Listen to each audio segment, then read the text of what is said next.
All right, my first question's from John Thomas. I love your channel and look forward to more videos. Do you consider the Vostok amphibia crab? No, it's not a crab. Obviously, one's a watch and one's a sea animal of some sort. I think you mean crap.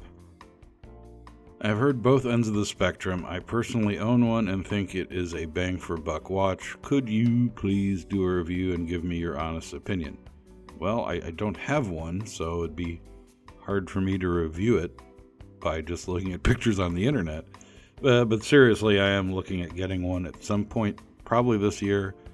I do have a Vostok Komandirsky video that's coming from a watch I'm going to be borrowing from a friend, but I don't know anyone with an amphibia, so looks like if I want to review it, I have to buy one. Andy Martinez asks, what is your best watch you love? Well, depends on the mood I'm in. I'll narrow it down to 3 anyway.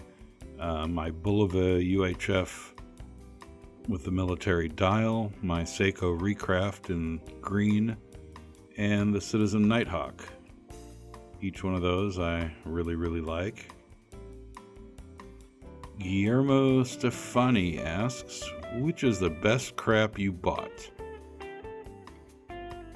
Well, as far as watches go, I'd have to say it's the Timex Expedition Grid Shock watch, which is the watch I end up wearing more often than anything else at the moment. It's just so easy and so... I don't know. It's just a decent watch. My next question's from J. Cray.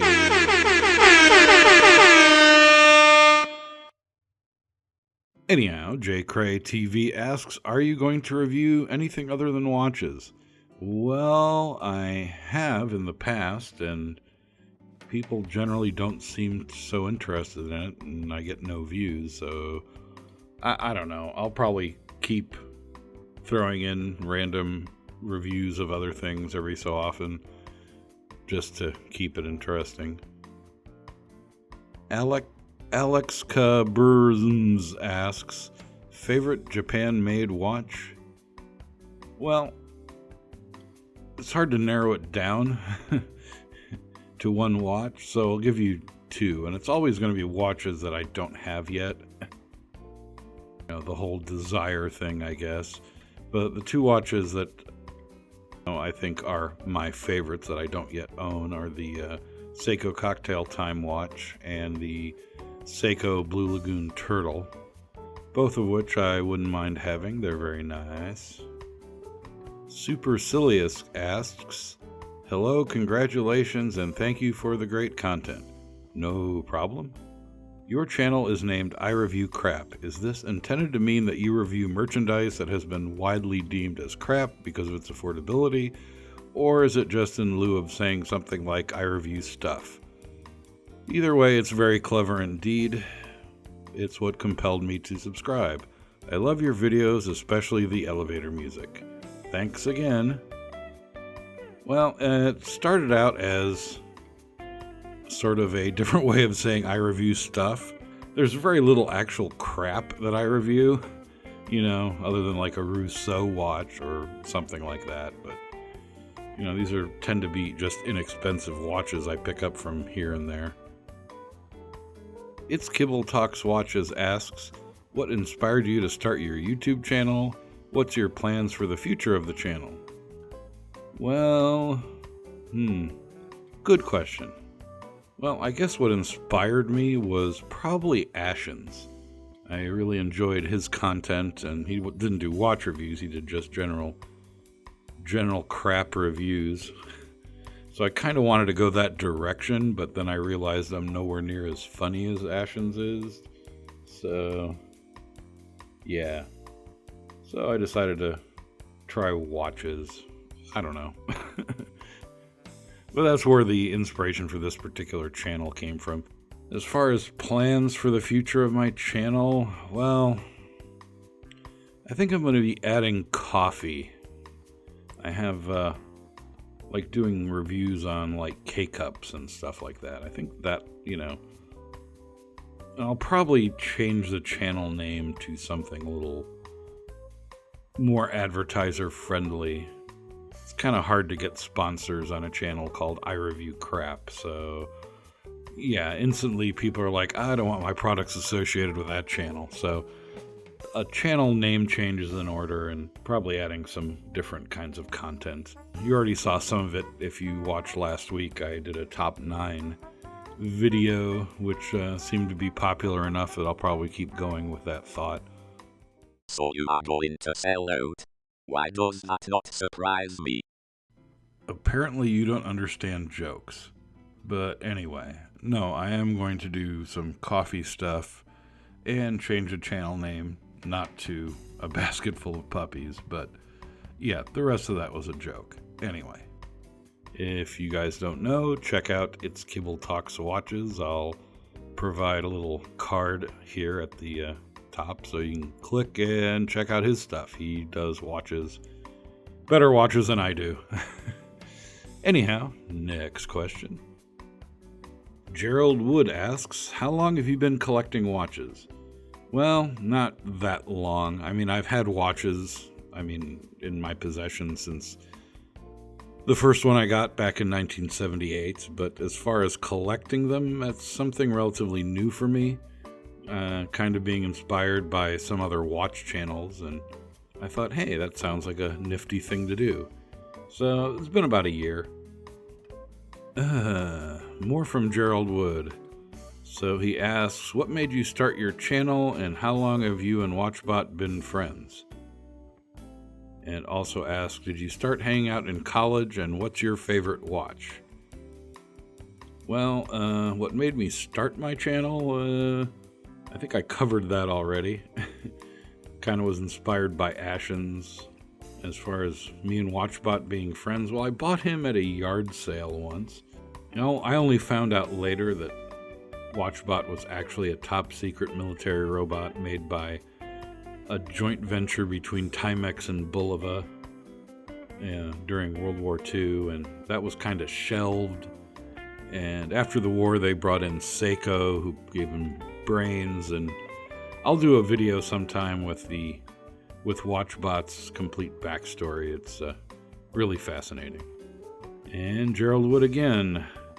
How often do you find yourself dealing with YouTube watch community trolls? Well, very rare. For me. Most people tend to be nice to me for some reason.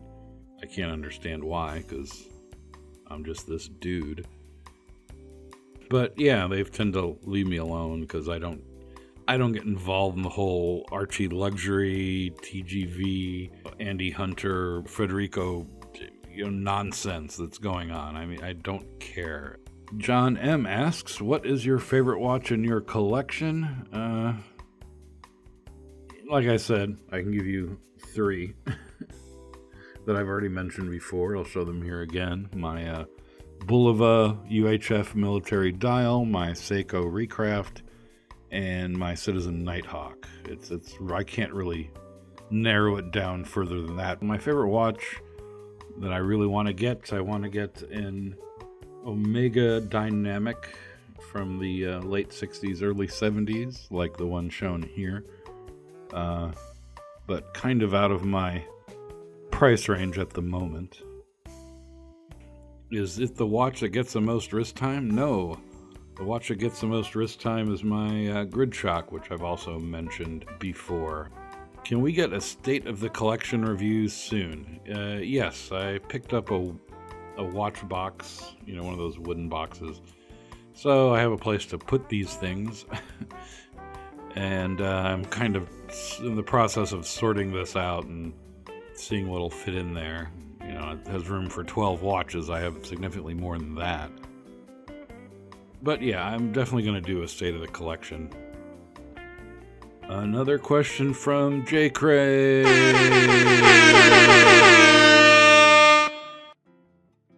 Yeah, J. Cray TV asks, Watchbot should get his own show. What say you?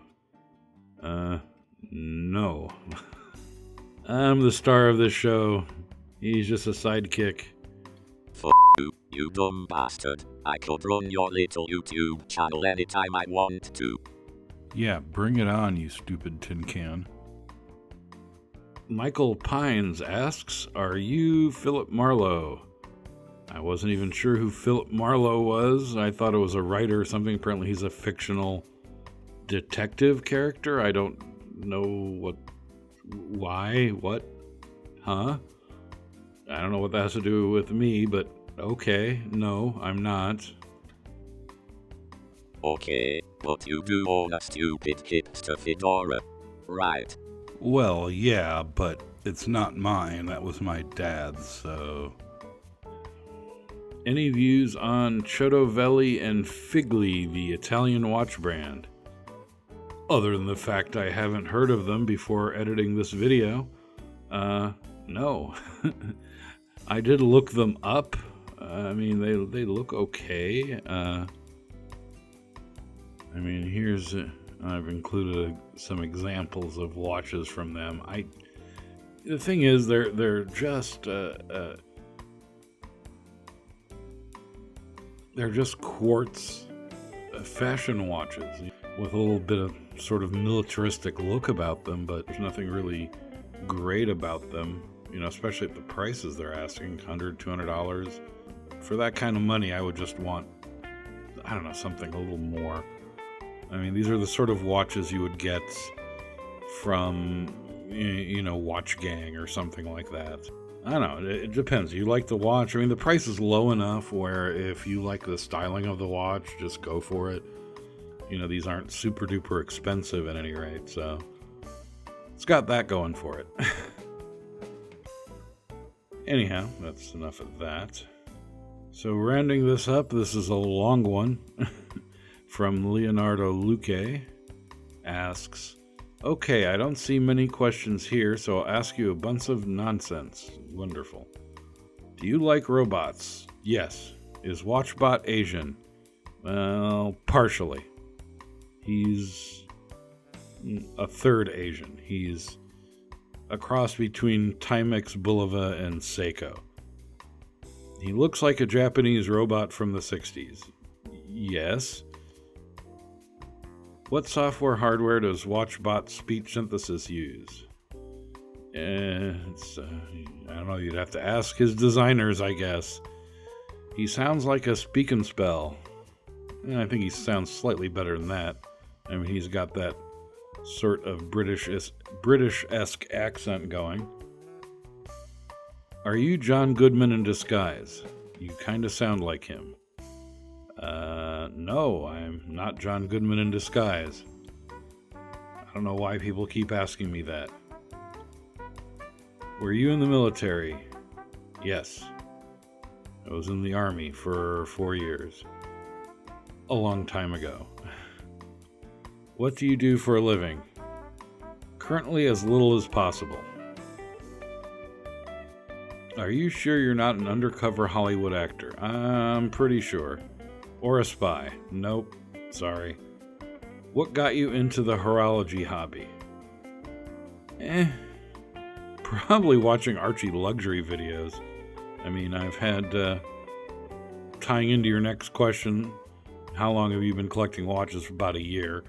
About the same time I started getting into Archie luxury. I've got, I've had watches since 1978, but how many do you have? Oh God, I've never counted them. It's over 30 for sure. What are your favorite ones? I kind of covered this. What is your favorite watch brands?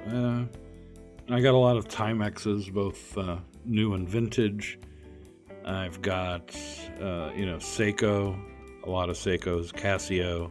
I've got a few. Citizen. I haven't really gotten into anything much bigger than that. So I'm poor. I can't afford like Rolexes and Omegas and things like that. They're just kind of out of my price range. I mean, I do have a Rolex that I got as, from Watch Gang, but I want to sell that as quickly as possible.